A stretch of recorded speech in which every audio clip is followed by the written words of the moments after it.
We will start with the Texas A&M Aggies.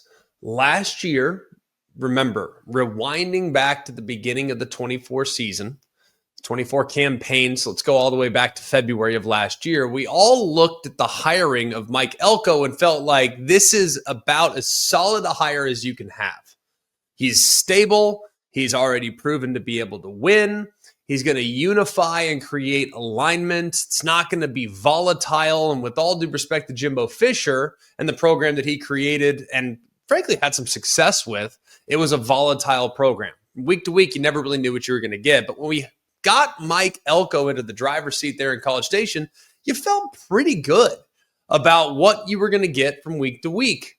They improved in year number one. They went from 7-6 to 8-5. So a one-game improvement, but I don't know if everybody feels as good about the Aggies as I do this upcoming year.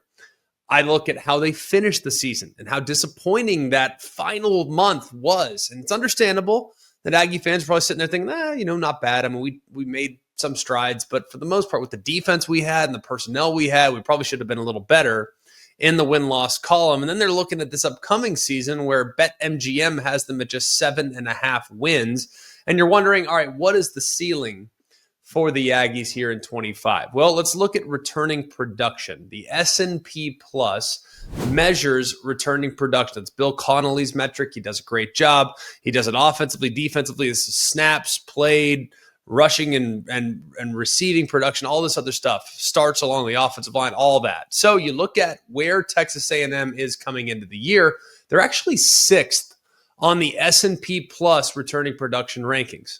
Pretty good, just 71% of their offense, 71% of their team returns, which has them up there near the top of the sport. 70% on offense, that's 19th, 73rd on defense, that is 12th.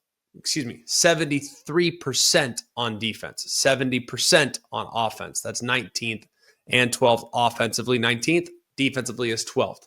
So they have some good pieces. They have a lot of guys that have played a lot of football, and they have already identified who their quarterback's likely going to be in the near future.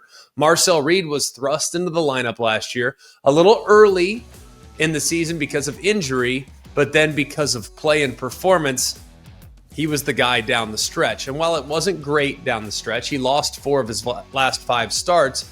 He did go 4-4 overall in a guy that was young. I think that's a decent start, especially when you take into account some of the inconsistencies that he had with the pieces around him. I love what they've done at wide receiver this offseason, going out and getting KC Concepcion from NC State, who's just a good football player. Get him the ball and good things happen. He's a slot receiver, but we've seen him line up at running back. We've seen him in the backfield. We've seen him out wide. We've seen him on the move, and we've seen him utilized in the return game. So KC Concepcion should be an immediate boost to the slot spot there for Marcel Reed. You also bring in Mario Craver from Mississippi State, Jonah Wilson from Houston, who didn't have a ton of production, but they feel like he's got a pretty nice skill set. And then one of the wild cards in their portal haul is Micah Hudson, who was a 5-star recruit just a year and a half ago, signed at Texas Tech, minimal output this past season, had just over 100 yards, but the 5-star pedigree is intriguing to just about everybody. So if he can reach his potential, then the opportunity for this receiving core to be top tier is actually quite good. You also look at what they have the rest of the offensive side of the ball. They bring back a majority of the offensive line. Got to feel pretty good about that. A lot of the production is back. The guys who accounted for 60 of 65 starts along the offensive line are back for the most part. They do lose a couple pieces for sure, but they like their personnel. They like their depth along the offensive line and some of the other additions that they've made both in recruiting and in the portal. You look at their running backs. This was a position group that was of significant concern last year. Remember, they had some injuries throughout the year, and depth was really challenged. They lost Le'Veon Moss. Guy runs so insanely hard. They lost him against South Carolina. Amari Daniels held throughout, and Reuben Owens, he got hurt in the preseason. A lot of people thought he would be the bell cow back that would be the starter if not for that early injury in fall camp. So we'll be watching that group closely, but it should be a 3-headed monster running back in the group that between all three can probably go with just about anybody in the entire conference, assuming the health of Moss and of Reuben Owens. It's defense where they lose a lot of personnel up front defensively for the most part. Man, you look at this group, losing Shamar Stewart, losing Nick Scorton, losing Shamar Turner. These are really good pieces. And as a result, look, Mike Elko deserves a lot of credit. He acknowledged that we need help at receiver. So what did they do? They went out and made receiver a huge priority in the transfer portal. He also acknowledged with the departures of the aforementioned three that we need help along the defensive line. So they go out and get TJ Searcy from Florida. They go out and get Sam Mpemba, the edge defender from Georgia. They go out and they get a defensive lineman from Iowa State. So you look at those guys, you feel like, have I adequately replaced? I don't know, but they did the best they could given the circumstances that they were dealing with.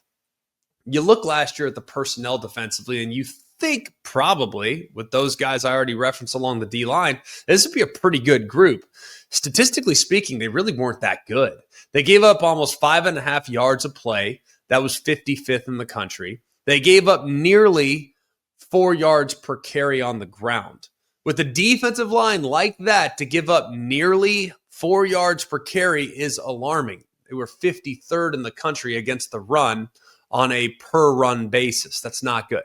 Now, they were pretty good at applying pressure, but they were one of the worst tackling teams in the country last year, so that's an area where they really need to improve. The schedule's tough, too. If you look at their schedule, I think it's one of the tougher schedules in America. They go to Notre Dame on the 13th of September. They have Florida that comes to them. They're at LSU. All three of those games, I think, are losable, depending on how much progress Florida makes from the end of last year to where they might be at the beginning of this year. At LSU, they're going to be one of the top 10, top 12 teams in the country coming in. They have South Carolina coming to them. I actually like the matchup there with what South Carolina lost, and then they finished the season by going to Austin to take on the Texas Longhorns. So it's going to be fascinating to watch. They will have their spring game there on April 19th. I'll be tuning in for that one because there is a lot of intrigue for me with the Aggies, because if they can adequately replace some of those pieces on the front seven defensively, and they can get improved play at quarterback and at wide receiver, I think they'll be able to run the ball well enough to have an offense that can play complementary football. I think the Aggies are an extremely dangerous team this year, and one that does not need to be overlooked when making preseason prognostications.